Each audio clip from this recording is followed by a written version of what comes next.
Hello and welcome to everyone class. कैसे हैं आप सभी लोग? Fit and fine. Hi class, मैंने में शुभम और आज हम लेके आए हैं class 10 mathematics chapter 4 quadratic equation के प्रीवियस ईयर क्वेश्चन का फर्स्ट पार्ट। ध्यान से सुनना क्लास, इसमें हम कवर करेंगे सारे प्रीवियस ईयर क्वेश्चंस। हर क्वेश्चन में आपको एयर एसोसिएटिव मिलेगा and we have covered all the MCQs, subjective question, case studies, everything. अब आपको करना क्या है, सिर्फ सारे क्वेश्चन को अच्छे से देखते रहो। कोशिश करो कि आप मेरे सॉल्व करने से पहले क्वेश्चन सॉल्व कर लो। वीडियो को पॉज करो, क्वेश्चन को सॉल्व करो, उसके बाद आंसर को वेरीफाई करो so that you will get the idea. और यही आपके प्रैक्टिस है। जब तक आप क्वेश्चन को बिना देखे सॉल्व नहीं कर पाओगे तब तक विल नॉट बी 100% श्योर कि एग्जाम में बिना देखे क्वेश्चन आप सॉल्व कर सकते हो, है ना। सो कोशिश करो कि आप क्वेश्चन मेरे सॉल्व करने से पहले सॉल्व कर लोगे। और अगर नहीं समझ में आ रहा है तो यू विल सी दैट कि कैसे मैं क्वेश्चन सॉल्व कर रहा हूं, और कोशिश करो वो अप्रोच आप डेवलप कर लो। ठीक है, स्टार्ट करते हैं क्वेश्चन नंबर 1 से। क्वेश्चन नंबर 1 से is the roots of the quadratic equation x² + 3x - 10 = 0 are. So it's x² - 3x - 10 = 0। So this is a quadratic equation. अब आपको क्या करना है, आपको वेरीफाई करना है इन चारों में से कौन सा इसका रूट है। तो आप क्या करोगे, सबसे पहले मैं 2 और -5 में से 2 को प्लेस करता हूं, फिर -5 प्लेस करूंगा। मैं प्लेस करता हूं 2। तो जैसे मैं 2 प्लेस करूंगा बच्चों, इट बिकम्स 2² + 3 × 2 - 10 = 0। अब मुझे चेक करना है कि क्या ये इसका रूट है, तो इक्वेशन वेरीफाई होनी चाहिए। 2 का स्क्वायर कितना हो जाएगा बच्चों, 4, 3 2 6 - 10 = 0। 6 + 4 once again 10 - 10, ओवरऑल आंसर 0। क्या यहां से भी 0 आ रहा है? That means it is verified. तो x की प्लेस पे 2 तो वेरीफाई हो गया। अब मुझे इस पेयर को वेरीफाई करने के लिए क्या -5 को भी चेक करना है, प्लेस इट। तो जैसे आप -5 को प्लेस करोगे, it becomes -5 whole square plus 3 × -5 - 10 = 0। It should be, है ना। -5 को मल्टीप्लाई करेंगे तो -5 का स्क्वायर होगा 25, 5 3 15, -15 - 10 = 0। ये हो गया माइनस का 25, ये हो गया प्लस का 25, ओवरऑल आंसर 0। सॉल्व हो गया। दैट मीन्स यही फर्स्ट ऑप्शन ही आपका करेक्ट आंसर है। अब अगर आप ध्यान से सुनना, -2 रखते तो ये नेगेटिव हो जाता, है ना। 3 2 -2, ये नेगेटिव हो जाता। अगर ये नेगेटिव होता तो कैंसिल आउट नहीं होता ना, क्योंकि देखो -6 और -10, -16 + 4 0 नहीं आता। इधर आ जाओ, अगर हम -5 की जगह +5 रखते हैं तो अब +5 रखते तो ये प्लस, है ना, ये प्लस होता तो 5 3 15 पॉजिटिव हो जाता, 15 पॉजिटिव, 25 पॉजिटिव, 40 40 - 10 30, फिर से 0 नहीं आता। दैट मीन्स अगर मैं साइन भी चेंज कर देता, वैल्यू छोड़ो, अगर मैं साइन भी चेंज कर देता, so the values which I have placed over here will not be considered as the root of the given quadratic equation. तो हेंस यही एक अकेला आंसर है, बाकी जितने भी कॉम्बिनेशन है कोई भी करेक्ट नहीं होंगे। ठीक है, क्योंकि बाकी बचे ऑप्शंस में कोई भी ऐसा पेयर ही नहीं है जो इसको सेटिस्फाई कर सकता होगा। क्लियर? नेक्स्ट वाले क्वेश्चन पे आते हैं। Next question says that, question number 2, the discriminant of the quadratic equation 3√3x² + 10x + √3 = 0। अब आपको इसका डिस्क्रिमिनेंट फाइंड करना है। डिस्क्रिमिनेंट क्या होता है बच्चों? सिंपल, डिस्क्रिमिनेंट होता है d = b² - 4ac। अब डिस्क्रिमिनेंट फाइंड करने के लिए आपको a b c की वैल्यूज प्लेस करनी है। a b c क्या होता है? We have already solved the quadratic equation. We know that a is this one, b is this one and c is this one. So it is a, b and c. Let's place it into the equation. So we have b here as 10 square minus 4 multiplied by a. a is 3√3 and c is under√3. ठीक है, let's multiply. 3√3 becomes 3√3 and 3√3 becomes 3 multiply by 3 multiply by 4 and then minus 100, right? These 10 square is 100, right? Okay, so it's 100 over here. 4 3s are 12, 3s are 36, 64. So we got d as 64 here. Okay, so the discriminant of the given quadratic equation is 64. Discriminant में place कर दिया, 64 आ गया। अब ध्यान रखना, कई बार बच्चे गलती से यहाँ पे अंडर रूट लगा देते हैं और +-8 ले आते हैं। बेटा वो डिस्क्रिमिनेंट नहीं है, डिस्क्रिमिनेंट तो यही होता है। वो जब आप प्लेस करते हो ना, याद करो, जब क्वाड्रेटिक फॉर्मूला आप प्लेस करते हो, -b + -b² - 4ac, यहाँ पर अंडर रूट लगाते हैं, तो ये डिस्क्रिमिनेंट है। और यहाँ हम प्लेस करते हैं डिस्क्रिमिनेंट का अंडर रूट, तो वहाँ +-8 आएगा। ठीक है, गलती से भी, इसलिए ध्यान रखना, इस टाइप के क्वेश्चन को जब आप सॉल्व करोगे तो प्रोसेस यही होगा। क्लियर? आगे चलते हैं। नेक्स्ट थर्ड क्वेश्चन क्या बोल रहे हैं बच्चों? The least positive value of k, listen to the question very carefully, है ना।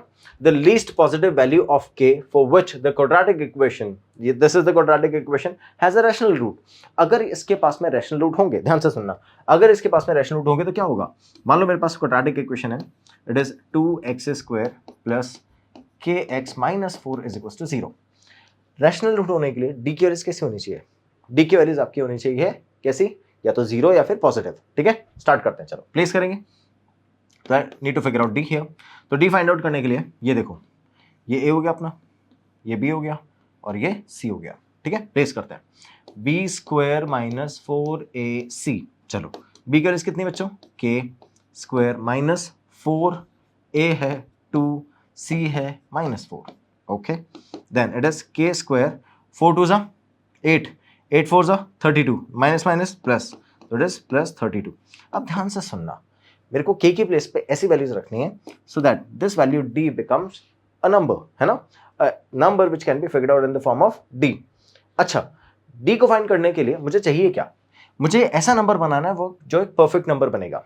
ठीक है, अब अगर मैं d की प्लेस पे k स्क्वायर प्लस 32 इधर रखता हूं तो मुझे पता है रूट निकालने के लिए, है ना, रूट क्यों निकाल रहे हैं हम, क्योंकि जो क्वाड्रेटिक फॉर्मूला होगा उसमें minus b plus minus under root D upon 2a place करना है। तो यहां जो d की वैल्यूज है वो रूट में आएगी, मतलब d के ऊपर रूट लगेगा। तो अगर d परफेक्ट स्क्वायर है, ध्यान से सुनना, अगर d परफेक्ट स्क्वायर है आपका तो इसी सिचुएशन में आप इसको सॉल्व कर सकते हो। अगर d परफेक्ट स्क्वायर नहीं है तो आप सॉल्व नहीं कर सकते। क्यों, क्योंकि रैशनल नंबर आएगा तो आप वंस अगेन रैशनल नंबर का एडिशन सब्ट्रैक्शन नहीं होता ना, तो you have to keep it as it is. Clear, तो अब आपको यही बोल रहा है कि अगर आपको रैशनल नंबर लेके आना है तो इस d को सॉल्व करना पड़ेगा, है ना, या तो इसको 0 बना दो या फिर इसको ऐसा नंबर बना दो जो परफेक्ट स्क्वायर नंबर होगा।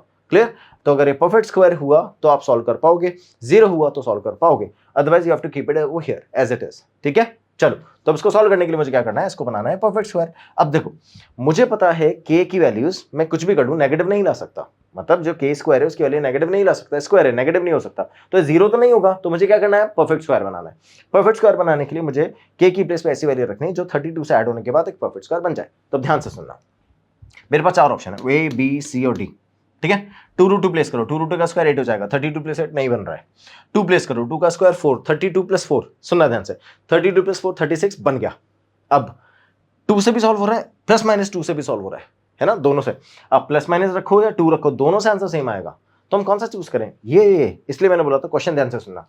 क्वेश्चन में साहब बोल रहे थे least positive value of k, अगर लीस्ट पॉजिटिव वैल्यू बोल रहा है तो नेगेटिव वाला तो ले ही नहीं सकते ना, तो this is the correct option.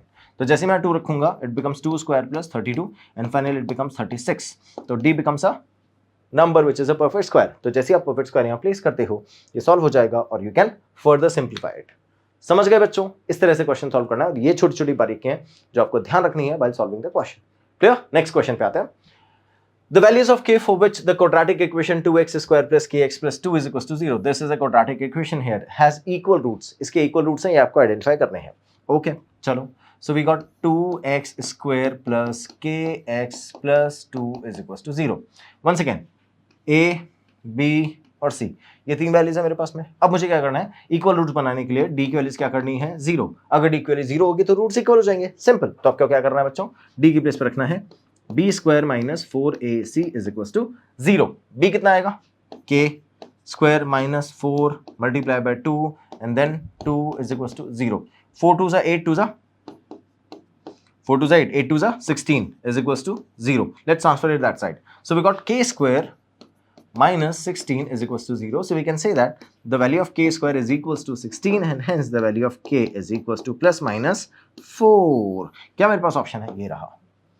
ठीक है, तो आप k की बेस पे प्लस माइनस 4 रखोगे एंड इट बिकम्स, ये जो वैल्यूज आपकी आएगी वो वैल्यूज क्या बन जाएगी बच्चों, वो एक इक्वल रूट जनरेट करेगी और इक्वल रूट आ गया, दैट्स इट। ये आपसे क्वेश्चन पूछ रहा है। आगे चले, नेक्स्ट वाला क्वेश्चन क्या बोल रहा है, the sum of the roots of the quadratic equation solution. The sum of the root of quadratic equation. Let's write the equation first. ky square minus 11y plus k minus 23 is equals to 0 is 13 upon 21. Fine. So, okay. The sum of the roots of the equation. Let's say first root is alpha, second root is beta. तो दोनों का सम कितना है, 13 upon 21. ऐसा question बोल रहा है। आगे चलते हैं। More than the product of the roots. Okay, it's not a complete equation. Fine. Let's make it complete. आपको बोल रहा है the sum of the zeros. The sum of the zeros of the sum of the zeros, the sum of the roots of the quadratic equation is 13 upon 21 more than this one is more than the product. Okay, तो जैसा question बोल रहा है वो place कर दिया हमने, alpha plus beta is equals to 13 upon 21 plus alpha beta. अब मुझे क्या अल्फा प्लस बीटा और अल्फा बीटा की वैल्यू चाहिए प्लेस करने के लिए। जैसे ही दोनों वैल्यू प्लेस कर दी, क्या मैं इस इक्वेशन को सॉल्व कर सकता हूँ, लेट्स डू इट। तो चलो ध्यान से देखो, we need to find out the sum of the roots, that's alpha plus beta is equals to minus B upon A and alpha beta is equals to C upon A. Am I clear? ठीक है, अब ध्यान से देखो, इसको solve करने के लिए मैं alpha plus beta and alpha beta solve कर लेता हूँ। तो अल्फा प्लस बीटा होगा और अल्फा बीटा होगा c अपॉन a, ये होगा माइनस b अपॉन a। ठीक है, चलो सॉल्व करते हैं आगे। Alpha plus beta minus b upon a, we know that this one is minus b and then a is k, let's place it. So alpha plus beta is equals to minus 11 upon k। Okay, alpha beta will be k minus 23 upon k। क्या होगा? k minus 23 upon k। ये दोनों values place कर दिए। अब देखो आगे, जैसा क्वेश्चन बोल रहा था alpha plus beta is equals to 13 upon 21 plus alpha beta. ठीक है, यही बोल रहा था question, alpha plus beta 13 upon 21 plus alpha beta. अब इसको सॉल्व कैसे करेंगे बच्चों, ध्यान से देखो। जैसा क्वेश्चन बोल रहा है वो वैल्यूज प्लेस कर देते हैं। तो it is minus minus plus 11 upon k is equals to 13 upon 21 plus k minus 23 upon k. Shall I transfer it that side? Okay. So that way it becomes minus k minus 23 upon k. We don't have the negative sign there, right? In the question itself? No, it is not. Fine. And that is equals to 13 upon 21. Because as we have transferred it this side, on the other side, we have 13 upon 21 as it is. Okay. And this becomes negative. Let's take the k as LCM. Okay. Let's say k as LCM. So the moment I'll take the k as LCM, it becomes 11 minus k minus minus plus 23 upon k, and that's equals to 13. That's equals to 13 upon 21. That's equals to 13 upon 21. 13 upon 21. Fine. 23 and 11. That's 34 minus k upon k is equals to 13 upon 21. Cross multiply. 21 34 minus k is equals to 13k is equals to, okay, let's multiply 21 multiply by 34 minus 21k is equals to 13k. Class, don't solve it, don't multiply this one, hai na? Okay, now listen to me very carefully. When we are writing 21 upon 34, 21 multiplied by 34 and 21 is equals to 13k plus 21k. This 21k, which is negative sign, we'll transfer it that side, and that's why we have 13k plus 21k. Let's add it. We'll get 34k is equals to 21 multiplied by 34. This 34 and 34 get resolved. So 21 is equals to k. Hence the value of k is 21. समझ गए? इसलिए मैंने बोलता हूँ multiply मत करना, क्योंकि अगर आप मल्टीप्लाई कर देते हैं अल्टीमेटली आपको 34 से डिवाइड करना पड़ता है। फिर से कोई कैलकुलेशन, ऐसी कैलकुलेशन करने का कोई सेंस ही नहीं है। ठीक है, कि आप एक बार मल्टीप्लाई कर रहे हो, दूसरी बार डिवाइड कर रहे हो। तो फाइंड द वैल्यू ऑफ के, ऐसा क्वेश्चन ने बोला था, we already figure out the value of K, तो आपने लिख दिया K is equals to 21। That's it, question solve. ठीक है, चलो आगे चले बच्चों, नेक्स्ट वाले क्वेश्चन पे आते हैं। नेक्स्ट क्वेश्चन क्या बोल रहा है? Write the equation of, write the quadratic equation in x whose roots are 2 and -5। ठीक है, write the quadratic equation in x whose roots are 2 and -5. Fine. So we know that alpha is equals to 2 and beta is equals to -5. ठीक है, ये दो roots है। अब आपको क्या करना है, इससे फैक्टर बना लेना है। ठीक है, तो फैक्टर कैसे बनाओगे, ध्यान से देखो। तो can I say that if x alpha is a root, then x minus alpha is a factor and x minus beta is another factor, and the product of these two will become a quadratic equation this way। समझ गए? अब मुझे alpha और beta की value place कर लेनी है। तो x minus 2 and x minus minus 5, ठीक है, is equals to 0. Now we'll write it as x minus 2 and x plus 5 is equals to 0. Multiply कर देते हैं, ये बन जाएगा x स्क्वायर, इन दोनों से x square minus 2x and then x वाले 5 से मल्टीप्लाई करेंगे तो 5x एंड 5 2 ज़ा 10 is equals to 0. तो फाइनली बस इसको सिंप्लीफाई करोगे तो ये बन जाएगा x square minus 2 plus 5 plus 3 x minus 10 plus 3x minus 10 is equals to 0. ठीक है बच्चों, this is the quadratic equation which has been required while we have the two roots available. Clear? Simple, solve कर दिया, यही answer है। आगे चले, next question क्या बोल रहे हैं? If one root of the quadratic equation 2x square, if one root of the quadratic equation 2x square plus 2x plus k is equals to 0 is minus 1 by 3, that means alpha is equals to minus 1 by 3, then find the value of k. k की value find करनी है आपको। अब ये अपने पास quadratic equation है, अगर alpha ये है तो आपको k की वैल्यूज फाइंड करनी है। ध्यान से देखो, क्या ये k है मेरे पास में, मुझे पता है, इसको फाइंड करने के लिए मुझे क्या करना पड़ेगा, मुझे अल्फा बीटा की वैल्यू चाहिए, because that becomes k upon 2 equals to c upon a। याद है कि अल्फा बीटा की वैल्यू c अपॉन a होती है, और उससे मैंने ये निकाल लिया k पर। ठीक है, तो अल्फा बीटा की वैल्यू c बाय a की वैल्यू होगी k by 2, that's it, we got it.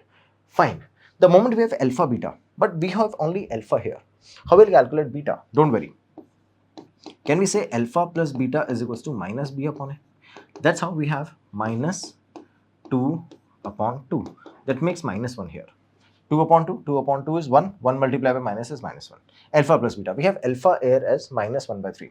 So it's minus 1 by 3 plus beta equals to minus 1. Let's transfer it that side. So it's beta here minus 1 plus 1 by 3. Okay, let's add it. It's minus 3 plus 1 upon 3. So minus 3 plus 1, minus 2 upon 3, that's beta we have. Can we have both the values? And we have placed both the value. We can place the value over here now. So alpha beta is equals to C upon A. So it's alpha beta is equals to C upon A. So we have alpha. Alpha is minus 1 upon 3 and beta is minus 2 upon 3. So it's minus 1 upon 3 and minus 2 upon 3 is equals to C upon A. What do we have C here? K upon 2. So finally it is K upon 2. Okay. Minus minus becomes positive. 2 ones are 2.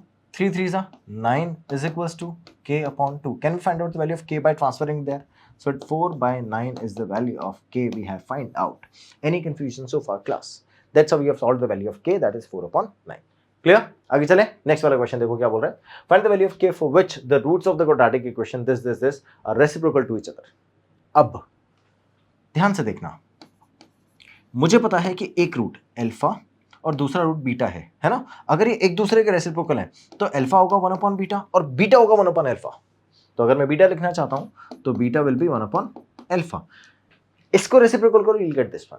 तो दोनों एक दूसरे के reciprocal हो गए by the given condition. Okay, तो आप दोनों में से कोई भी कंडीशन यूज करो, आंसर आ जाएगा, सेम आंसर आएगा. ठीक है, तो we got alpha is equal to 1 upon beta here. इसका मतलब अगर मैं बीटा को उधर ट्रांसफर कर दूं तो क्या अल्फा बीटा का प्रोडक्ट 1 है? समझ गए बच्चों? अब आपसे क्या बोल रहा है क्वेश्चन में, फाइंड कर रहा हूं वैल्यू किसकी, के की वैल्यू फाइंड करो if this is so. So we know that alpha beta, we know that alpha beta is also C by A, right? Okay, here alpha beta is equals to C by A. C by A is K by 3. K by 3 here. And from this condition, we have alpha beta as 1. Okay, let's place it there. So 1 is equals to K upon 3. Let's transfer 3 this side. So 3 is equals to K. So finally, we have the value of K as 3.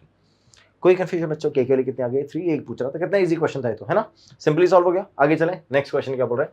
Find the sum and the product of the roots of the quadratic equation 2x square minus 9 plus 4 is equals to 0. आपसे पूछ रहा है sum and the product of the roots of the equation. Fine, बहुत easily solve कर सकते हैं. So alpha plus beta and alpha beta find करने के लिए बोल रहा है. Sum and the product of the roots. Alpha plus beta होता है minus B upon A and alpha beta होता है सी अपॉन ए. कंफ्यूज मत होना सर, ये तो जीरो में अप्लाई करते हैं, जीरो भी तो रूट ही होता है बेटा. डिफरेंस क्या होता है जब दोनों में हम सॉल्व करते हैं क्वाड्रेटिक इक्वेशन को? वहां पर जब आप जीरो सॉल्व करते थे क्या इक्वल्स टू जीरो लगा के सॉल्व करते थे. सो अल्टीमेटली हम सॉल्व तो क्वाड्रेटिक इक्वेशन नहीं कर रहे होते थे, है ना, बट उसको प्लेस करके ग्राफ में जब हम प्लेस करते थे तब हम उसमें डिफरेंशिएट करते थे कि अगर सेम वैल्यूज आ रही है तो हम एक ही जीरो लेंगे, रूट होंगे तो 2 ले लेंगे. ठीक है, तो अल्टीमेटली प्रोसेस सेम है सॉल्व करने का. So don't get confused. So alpha beta is equals to minus B upon है. तो अब अल्फा प्लस बीटा, आपको अल्फा प्लस बीटा निकालना है तो अल्फा प्लस बीटा मैंने एज इट इज रखा, माइनस बी अपॉन है.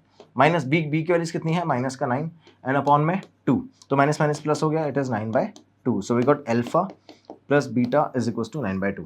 Here alpha beta is equals to C by A. C होगा 4 अपॉन 2, तो इट इज 4 अपॉन 2. तो अल्फा बीटा कितना आ गया बच्चा अपना? अल्फा बीटा आ गया 2. ठीक है, so that's how we have alpha beta as 2 and alpha plus beta as 9/2. Simple solve हो गया, कुछ नहीं बचा इस क्वेश्चन में. तो जैसे अब अल्फा बीटा सॉल्व करोगे माइनस बी अपॉन है, बी की वैल्यू यहां से उठा के प्लेस करोगे, minus minus plus 9 upon 2 answer आ गया. ठीक है, आगे देखो alpha beta is C by A. Alpha beta रखेंगे 4 अपॉन 2 सॉल्व किया, आंसर 2 आ गया. सिंपल. ठीक है, इजीली. ये तो आप क्वाड्रेटिक पॉलिनोमियल में भी करते थे. आगे find the value of p for which one of the root of the quadratic equation is 6 times the other. Class इस टाइप के सिमिलर क्वेश्चन हम ऑलरेडी कर चुके हैं.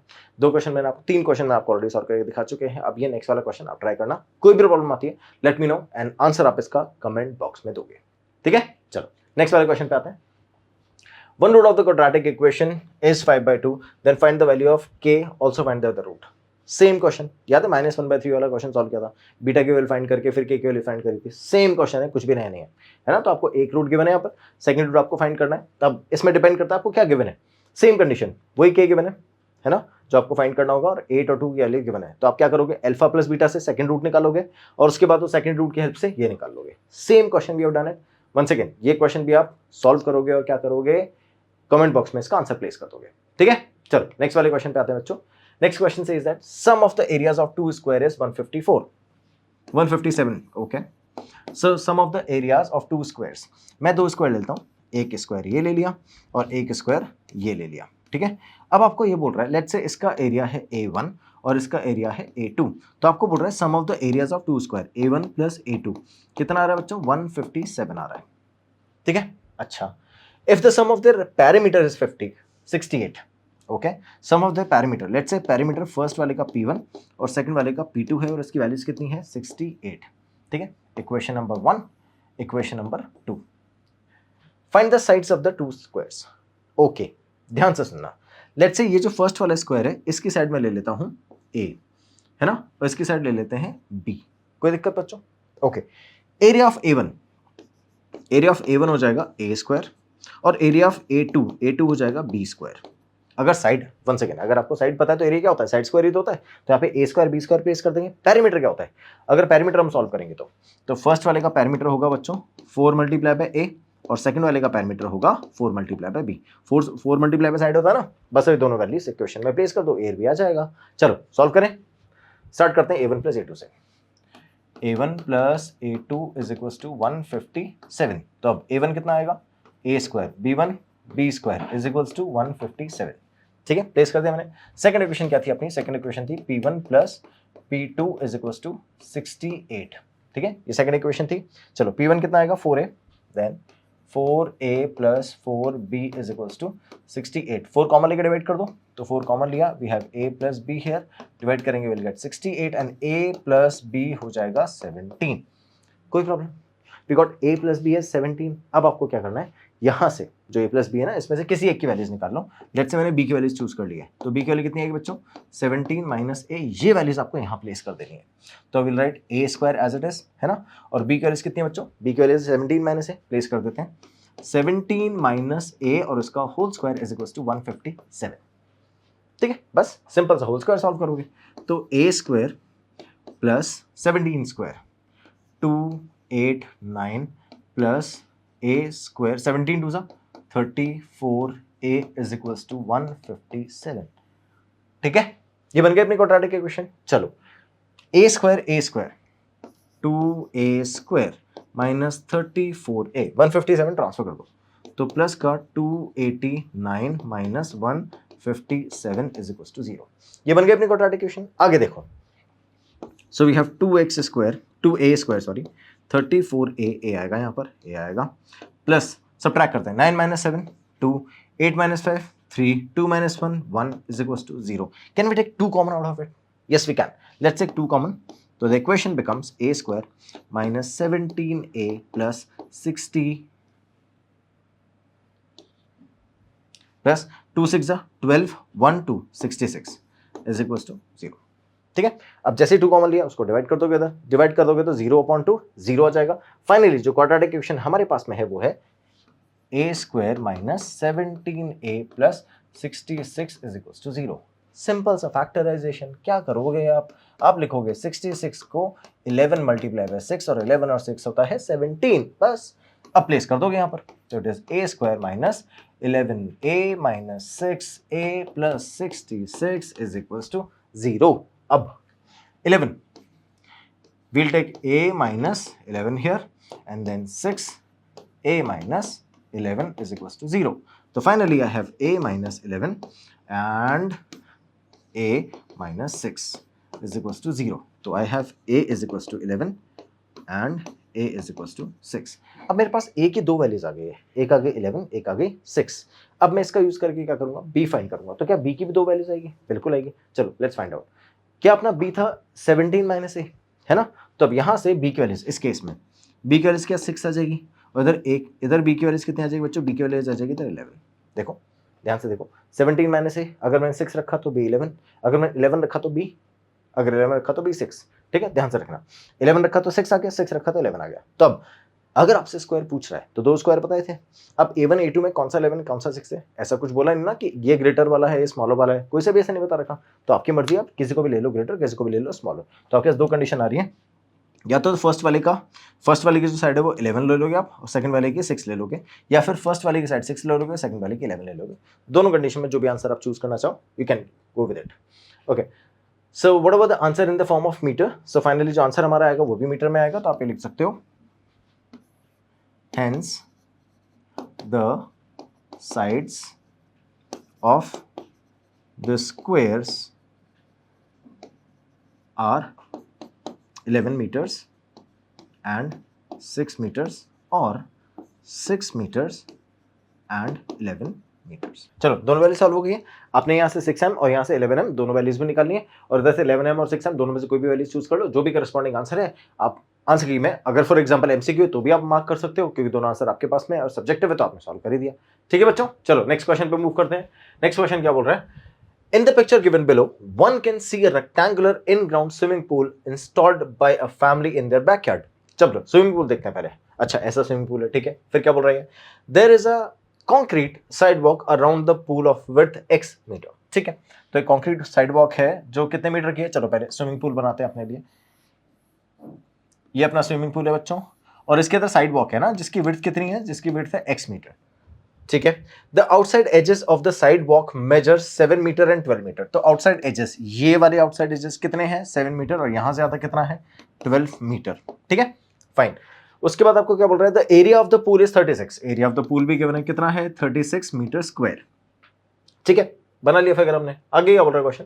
Based on the information given above form the quadratic equation in terms of x, find the width of the sidewalk around the pool. ठीक है, width मतलब ये x की वैल्यू आपको फाइंड करनी है। तो ध्यान से देखो क्वाड्रेटिक इक्वेशन कैसे बनाएंगे। मुझे पता चल गया x है तो ये भी तो x है, क्योंकि ये भी तो विड्थ ही है साइड वॉल, जो साइड वॉक है आपकी उसकी ये विड्थ ही तो है। तो ध्यान से देखना, अगर ये 12 है, इधर से आपने x कम किया, इधर से भी x कम किया, तो ये लेंथ क्या 12 माइनस 2x कम हो जाएगी।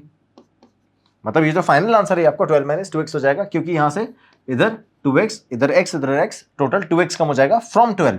तो इट इज 12 माइनस 2x। ये 12 था, इधर से x कम किया, इधर से x कम किया, तो ये कितना हो गया? 12 माइनस 2x। सेम ऐसे ये कितना है बच्चों? 7। 7 में से इधर से x, उधर से x कम करेंगे तो ये कितना हो जाएगा? ये वाली लेंथ, ये कितनी हो जाएगी? 7 माइनस 2x। तो ये कितना डिस्टेंस आ जाएगा? ये आ जाएगा अपना 7 माइनस 2x। समझ गए? अब इन दोनों वैल्यूज को लेकर अपन क्वेश्चन सॉल्व करेंगे। आते हैं अपने क्वेश्चन पे। चलो फिर से ये वाला डिस्टेंस पूल के इंक्लूड करके, है ना, ये वाला डिस्टेंस अपना ये कितना है बच्चों? ये है 7 मीटर और ये है 12 मीटर। ठीक है, और मैंने फाइंड कर लिया कि ये वाला डिस्टेंस आएगा, ये आएगा 12 माइनस 2x और ये आएगा 7 माइनस 2x। ठीक है, ये डिस्टेंस और ये डिस्टेंस, और ये एरिया पूल का आपको गिवन है 36 मीटर स्क्वायर। कोई कंफ्यूजन है? फिगर बना लिया है और ये area as it is given है साइड वॉक में। तो आपको फाइंड क्या करना है? आपको एक्स फाइंड करना है इस क्वेश्चन के अंदर। अब क्वाड्रेटिक इक्वेशन बनाने के लिए आपको एरिया गिवन है। चलो सॉल्व करें area. We know that the area is equals to length multiply by breadth. चलो area is equals to length. Length कितनी है बच्चों? 12 माइनस 2x, और ब्रेथ कितनी है? वो है 7 minus 2x। When the area is 36, so will write yes 36 over here, multiply कर देते हैं। 12 7 जा 84, 12 2 जा 24, 7 2 जा 14 एंड 2 2 जा 4x। ठीक है, समझ गए? सारी वैल्यूज प्लेस कर दी मैंने। अब मैं क्या करूंगा? क्वाड्रेटिक इक्वेशन फॉर्म करने के लिए इसको सिंप्लीफाई कर दूंगा। तो चलो सिंप्लीफाई करना स्टार्ट करते हैं। So we have 36 over here is equals to 84। 84 minus 24 and 12, 24 and 14, 24 and 14 is 38, 38 x plus 4x square. तो अब ध्यान से देखना, मैं क्या करता हूं 36 को उधर ले जाता हूं so that we can make it equals to 0 and finally we have a quadratic equation. चलो 84 minus 36 minus 38x plus 4x square that's equals to 0 will write है। फाइन, चलो 84 माइनस 36, अगर अपन सॉल्व 86 होता तो 50 आ जाता, ये तो 48 आ जाएगा। 48 minus 38x plus 4x square is equals to 0। Class क्या इन सब में से मैं 2 कॉमन ले सकता हूँ? क्योंकि 4 तो ले नहीं सकता, इधर से नहीं आएगा, है ना। क्या इन सब में से मैं 2 कॉमन ले सकता हूँ? 2 कॉमन ले लेते हैं, तो ये कितना हो जाएगा? ये हो जाएगा 24 minus 19x plus 2x square is equals to 0। ठीक है, क्योंकि वो जो 2 कॉमन लिया था वो इधर शिफ्ट हो गया, 0.2 आ जाएगा, 0.20 आ जाएगा। So finally I have 2x square minus 19x plus 24 as the quadratic equation. Now we are going to solve it. चलो सॉल्व कैसे करेंगे बच्चों? It's 2x square minus 19x plus 24 is equals to 0। Okay, जब भी इस type की quadratic equation आती है, क्या आप पहले 2 को मल्टीप्लाई करते हो 24 से? कर लिया मैंने, कितना आया? 48। 48 के फैक्टर्स करेंगे। चलो 48 के फैक्टर्स करने मुझे in such a way that I will get 19। तो ध्यान से देखो, जब भी इस टाइप के फैक्टर आते हैं तो आपको समझ में आना चाहिए कि एक वैल्यूज बड़ी आएगी, है ना, so that we can add, यहाँ पे प्लस है ना, so that we can add to smaller value to make it a larger one. ठीक है, तो ध्यान से देखना, मैं इसका सबसे बड़ा फैक्टर कौन सा आता है, 16, 16 3 आ जाएगा, 24 आएगा, फाइन, बट 24 तो इससे बड़ा हो जाएगा ना, तो मुझे इससे छोटा वैल्यू लेना है, तभी तो 2 गाइड करके आएगा, तो 16 लिया मैंने, 16 3 19, सॉल्व हो गया, सिंपल। जैसे एक छोटी 24 से जैसे नीचे वाली वैल्यूज पे आया आंसर आ गया, उससे नीचे 12 आ जाता है, 12 और 7 वो भी, 12 और 4, 12 और 4 से कितना आएगा 16, वो मैच नहीं करेगा, तो जैसे नीचे आते जाएंगे छोटी वैल्यू आती जाएगी, 8 और 6, 8 और 6 14 आ जाएगा, छोटी वैल्यू आ रही है ना, तो मैं बड़े फैक्टर्स लूंगा so that I can get the greater value. Fine, ले लिया मैंने फैक्टर, बना लिया फैक्टराइजेशन, तो ये हो गया 2x² minus 16x minus 3x plus 24 is equal to 0। I got the quadratic equation guys. अब मैं यहाँ लिखता हूँ 2x और ये बन जाएगा x माइनस 8, इधर से -3 कॉमन लिया और ये बन गया x minus 8 is equal to 0। तो इधर से मेरे पास में आया x माइनस 8 और ये बन गया 2x माइनस 3 और दोनों के इक्वल टू में 0। First factor it's x minus 8 is equal to 0 and the other factor is 2x minus 3 is equal to 0। So I write x is equal to 8 and then x is equal to 3/2।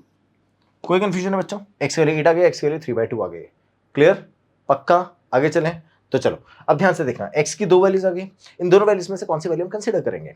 चलो आते हैं इधर, देखना ध्यान से, अगर मैं रखता हूं, अगर मैं यहाँ जो वैल्यूज है ना 8, अगर 8 रखता हूं तो क्या होगा, देखना, ये 8 रखा मैंने, तो 12 माइनस 2x, ये 12 माइनस 2x है ना, 8 रखेंगे, 8 2 16, 12 माइनस 16 नेगेटिव हो गई साइड, ये जब 12 माइनस 2x नेगेटिव होगा तो 7 माइनस 2x तो 100% नेगेटिव हो जाएगा। ठीक है, तो जैसे ही मैं x की वैल्यू, अगर मैं x की वैल्यू यहाँ से 8 चूज कर लेता हूँ तो जो साइड से विल बिकम नेगेटिव, है ना, तो मुझे क्या चूज करना है, 3/2। चलो तो यहाँ रखते हैं, यहाँ लिखेंगे by taking x is equal to 8 the sides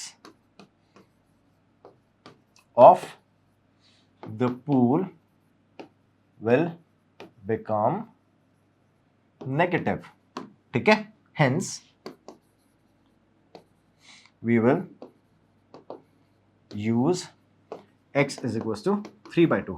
तब यहां से साइड डायमेंशन निकालेंगे तो कितना आएगा बच्चों, 7 माइनस 2x और एक आएगा 12 माइनस 2x। तो अब ध्यान से देखो, 7 minus 2 multiply by 3/2 and here we will have 12 minus 2 multiply by 3/2। 2 से 2 उड़ जाएगा, 7 माइनस 3 आ जाएगा 4, फिर से 2 से 2 उड़ा दिया, 12 माइनस 3 आ गया 9। तो जो 9 मीटर है और 7 मीटर है, 4 मीटर है, ये आ गया आपकी पूल की साइड। अब आप मल्टीप्लाई करके चेक करो, 9 और 4, 9 4 36, पूल का एरिया भी आ गया। समझ गए बच्चों? इस तरह से वेरीफाई कर लेते हैं आंसर को। तो class we have completed question number 1 to question number 13 of our PYQ section. अब नेक्स्ट वाली वीडियो में स्टार्ट करेंगे from the question number 14, then we will complete the PYQs and we are done with the chapter. Thank you so much for watching class. इसी तरह से मन लगा के पढ़ते रहो, एक एक क्वेश्चन को अच्छे से पक्का करते रहो। आई होप आपने क्वेश्चन को पहले सॉल्व करके उसके बाद वीडियोस को कंटिन्यू किया होगा। कोई बात नहीं किया तो कोशिश करना नेक्स्ट वाली वीडियो से, जो अपकमिंग वीडियोस आएंगे पीवाईक्यूज के, उसमें आप क्वेश्चन को पॉज करके एक बार खुद ट्राई करोगे, उसके बाद सॉल्यूशन देखोगे, तभी आप श्योर हो सकते हो कि 100% आपने सॉल्यूशन सही किया है और एग्जाम में भी कर पाओगे। ठीक है, नहीं समझ में आ रहा, we are definitely continuing it, we are providing all the answers, you can verify and check. Thank you so much for watching once again class, have a good day, bye bye.